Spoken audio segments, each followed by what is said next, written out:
Hello বন্ধুরা, তোমরা সবাই কেমন আছো? নতুন বছরে আবার একটি দুর্দান্তের সাথে নতুন রেসিপি নিয়ে তোমাদের সামনে চলে এসেছি। তা রেসিপিটি দেখতে হলে আমার ভিডিওটা প্রথম থেকে শেষ পর্যন্ত অবশ্যই দেখার অনুরোধ রইল। হ্যাঁ বন্ধুরা, আজকে আমি তোমাদের সাথে দুর্দান্ত স্বাদের কড়াইশুঁটির পরোটা শেয়ার করব। আমি কিভাবে খুব সহজেই বাড়িতে কড়াইশুঁটির পরোটা বানাই। তোমরা কড়াইশুঁটির পরোটা কে কে খেয়েছো অবশ্যই কমেন্ট করে জানিও। এখানে আমি কড়াইশুঁটিটা ভালো করে পেস্ট করে নিয়েছি। পেস্ট করে নিয়ে এর মধ্যে আমি কড়াইয়ে সাদা তেল আর ঘি দিয়েছি, আর কিছুটা পরিমাণে হিং দিয়েছি। হিং দিয়ে যে কড়াইশুঁটিটা আমি পেস্ট করে রেখেছিলাম সেটা এবার এর মধ্যে দিয়ে ভালো করে আমি নাড়াচাড়া করে নেব। আমি কাঁচা অবস্থায় কড়াইশুঁটিটাকে পেস্ট করেছি।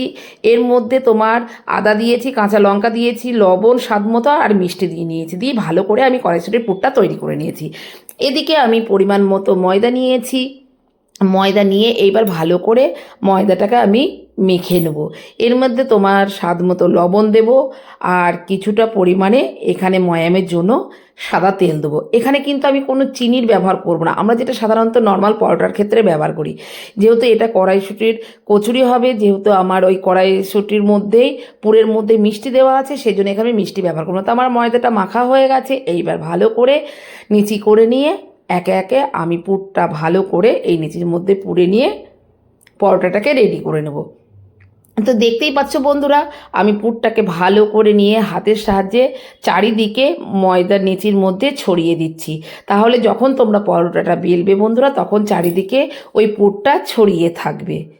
এইভাবে পরোটার নিচিগুলো তৈরি করে আমি পুরটা ভরে নিয়ে পরোটাগুলো রেডি করে নেব। তা চলো এইবার বেলার পালা।